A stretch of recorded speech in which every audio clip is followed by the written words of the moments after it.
Hello friends, আসসালামু আলাইকুম। সবাইকে স্বাগতম জানাচ্ছি আমার আজকের পর্বে। আজ আবারও হাজির হয়ে গেলাম আপনাদের মাঝে সকাল বিকালে সবথেকে সহজ নাস্তার রেসিপি নিয়ে। আজকে আমি আপনাদেরকে আলু আর ময়দা দিয়ে অসম্ভব মজার পরোটা তৈরি করে দেখাবো।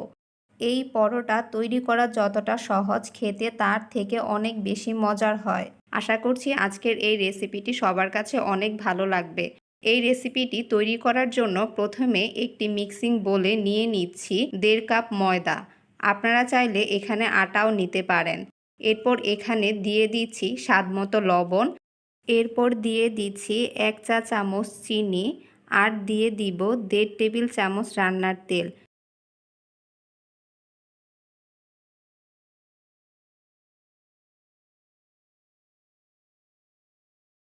এবার সবগুলো উপকরণকে একসাথে খুব ভালো করে মিশিয়ে নিব। এগুলোকে সময় নিয়ে একটু ভালো করে মিশাতে হবে, কেননা ময়ামটা যত বেশি ভালো হবে নাস্তাগুলো তত বেশি খাস্তা হবে। ময়দা হাতে নিয়ে যখন এরকম মুঠ করলে দলা পেকে যাবে তখন বুঝতে হবে ময়দার সাথে তেল ভালো করে মিশে গেছে। এই পর্যায়ে এর মধ্যে অল্প অল্প করে পানি মিশিয়ে সফট করে একটা ডো তৈরি করে নিব।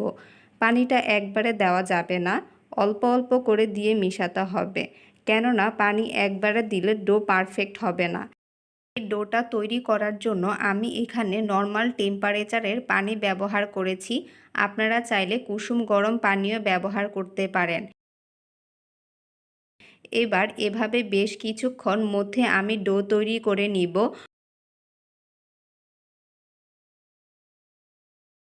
ডো তৈরি করে নিয়েছি।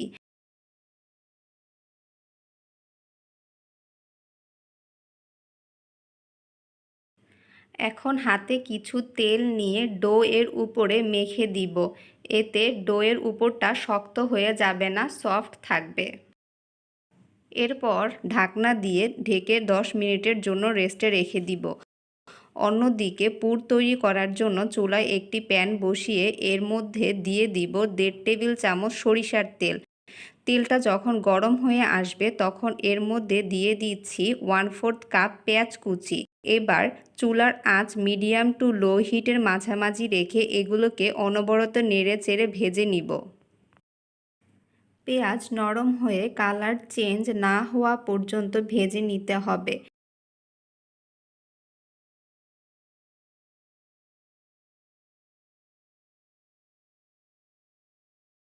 দিয়ে দিচ্ছি 2টি কাঁচামরিচ কুচি।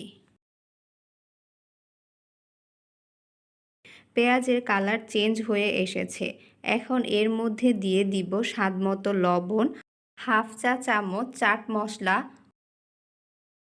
কোয়াটা চা চামচ মরিচের গুঁড়া এবং কোয়াটা চা চামচ হলুদের গুঁড়া। এবার সবগুলো উপকরণগুলোকে খুব ভালো করে মিশিয়ে নিব। এমনভাবে মিশাতে হবে যেন পেঁয়াজের সাথে মশলাগুলো ভালো করে মিশে যায়।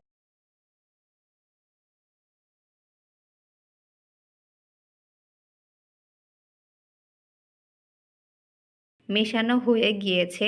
এই পর্যায়ে এর মধ্যে দিয়ে দিব 2টি মিডিয়াম সাইজের পেস্ট করে নেওয়া সিদ্ধ আলু। তারপর এগুলোকে নেড়ে চেড়ে 2 মিনিটের মতো ভেজে নিব।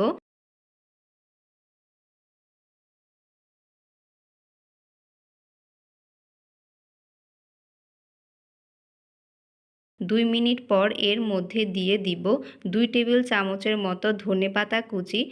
এগুলোকে 1 মিনিট নেড়ে চেড়ে ভালো করে মিশিয়ে নিব।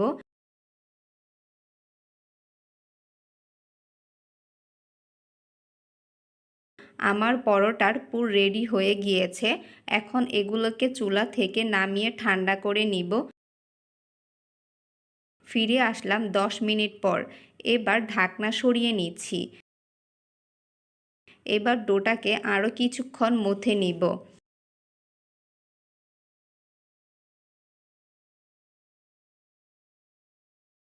এখন এর থেকে কিছুটা পরিমাণ ডো নিয়ে নিচ্ছি।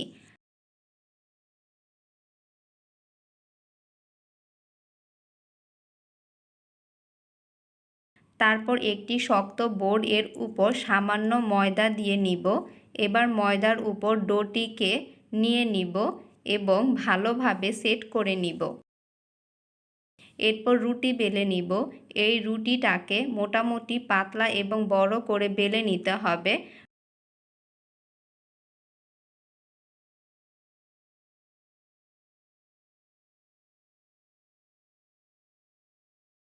রুটিটি বেলে নিয়েছি। আপনারা দেখে নিশ্চয়ই বুঝতে পারছেন রুটিটা ঠিক কেমন হবে। এখন রুটিটির উপর তৈরি করে রাখা আলুর পুর পরিমাণ মতো দিয়ে দিব এবং ভালো করে সেট করে নিব।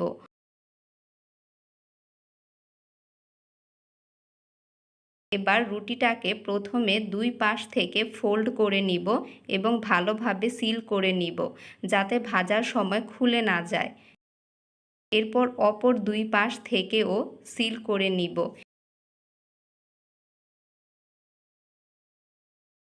এভাবে হালকা হাতে ভালোভাবে চেপে চেপে সিল করে নিতে হবে। খুব সহজে একটি পরোটা তৈরি করে নিয়েছি। বাকি পরোটাগুলোকেও আমি একই রকমভাবে তৈরি করে ভেজে নিব। তাই চুলায় একটি প্যান বসিয়ে পর্যাপ্ত পরিমাণ তেল গরম করে নিয়ে এর মধ্যে পরোটার পিসটিকে দিয়ে দিচ্ছি।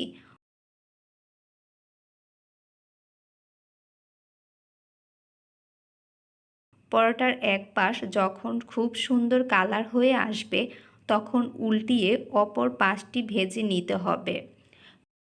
চুলার আঁচ মিডিয়াম টু লো হিটে রেখে পরোটাটিকে উল্টে পাল্টে ক্রিস্পি করে ভেজে নিতে হবে। এই পরোটাটিকে একটু সময় করে ভেজে নিতে হবে। বেশ কয়েকবার এটাকে উল্টে পাল্টে গোল্ডেন কালার করে নিতে হবে। ভাজা হয়ে গিয়েছে, এখন এটিকে প্লেটে উঠিয়ে নিব। বাকি পরোটাগুলোকেও আমি একই রকমভাবে ভেজে নিয়েছি। দেখুন আলুর এই পরোটা দেখতে মাশাআল্লাহ কতটা সুন্দর ও লোভনীয় হয়েছে। এই পরোটাগুলো উপর থেকে যেমন ক্রিস্পি, ভিতর থেকে তেমনি পুরে ঠাসা। এখন একটি পরোটা কেটে আপনাদের সাথে শেয়ার করছি।